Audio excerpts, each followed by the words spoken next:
Good morning, everyone. Namaste. I'm going to call in Archangel Michael to cleanse, clear the space of any negative or lower vibrations from our mind, body, and soul, home and hearts, placing the white light of protection on us with his blue seal. And today, guys, we are going to be reading out of my Matrix Energetics by Richard Bartlett, DC and ND. And it says, Matrix Energies applies the principles of quantum physics as a unique and effective approach to healing. This is the essence of energy healing. And as you well might know or might not know, I'm a Reiki master, so this is something that interests me.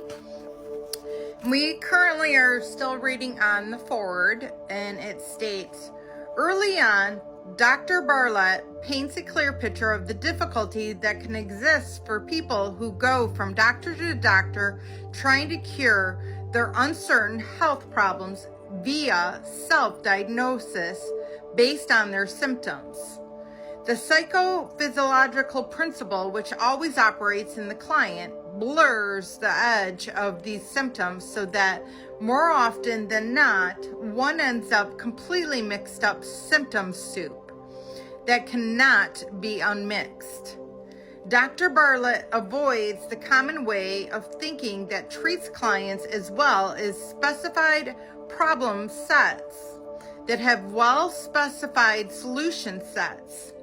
Rather, he adopts the quantum mechanics metaphor that there is a virtual sea of possible solutions. There you are free to use your imagination and pick one that you like. He recognizes that even when a metaphor is not factured correct, he stated, the concept you visualize can have significant power to drive an action from entirely different levels of reality than you anticipate, bringing a structural change in the physical body so that you can appear to work properly, sometimes for the first time. The term Matrix Energies comes from the books on energy medicine by James Oschman, who in turn was inspired by the work of Alfred, I'm going to chop this, Pischinger, author of The Matrix and Matrix Regulation, Basis for Holistic Theory and Medicine. In both Pischinger's and Oschman's work, the term deals with only normal electric atom molecule levels of physical reality. Dr. Bartlett, on the other hand, thinks that we are basically constructed from light and information and thus malleable to focused intent. Under this rubric, Matrix Energetics is an archetype. Practitioners maintain a state of awareness and enter into a kind of energetic rapport with clients, holding them what shamanic cultures called a sacred space, so that they can have the freedom to express different outcomes for their physical state. States, in the interest of expanding the reader's understanding of this important field of future science, I would like to provide a picture of the way I see matrix energy working. So I'm going to go ahead and show you what he is trying to do. And it states unseen universe, the client, the practitioner, and the device.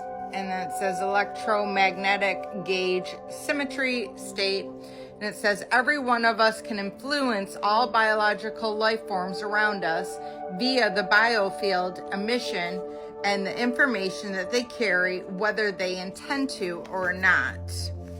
So I'm going to leave it at that, guys, because I want to actually talk about this. I feel like this is a little bit above most people's heads. And I study Reiki, so... But the way I look at it and what I think he's trying to convey, and I could be wrong in saying this, but this is what's coming to my mind, is that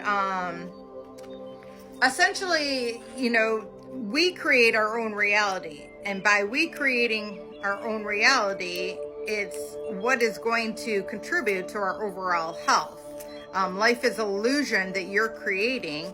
So, if you want to look for the doom and gloom, then that's exactly what you're going to get. And a great quote that applies to this would be, what you resist will persist, and what you embrace then can be transformed.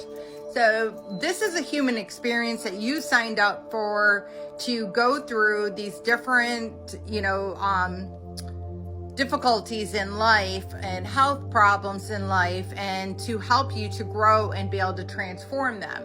So if you're resisting that and you're not embracing that that's what that is, and trying to learn and take the lessons out of it, then it's going to persist because you're not learning the lesson that you need to learn out of it. But if you embrace it and understand that this is something that you're meant to go through, it's something that you're meant to learn from and grow from, then you can really learn to embrace it. And at that point, it can be transformed. God is only going to give you a problem, until you conquer it. And if you conquer it and you start embracing it and you learn the lessons that you need to learn out of it, He's not going to continue to give you that problem. He's going to give you a different challenge so that you can learn from that one as well. Like, take for instance, when I broke my ankle this last winter, it was extremely difficult. I couldn't walk or put any weight on it for 90 days. It was extremely painful. I kept falling because I couldn't put any weight on it. And I was really resisting it at first. But then after a while, I recognized that this is a lesson that I need to go through, and I need to start embracing this. And once I started to do that and surrendering it to God, at that point, it started to get easier for me. And now a couple months later, I'm like almost completely fine. So that's just an instance. That's not everyone's circumstances. But I really hope this helps. I love you all. Have a blessed day, and namaste.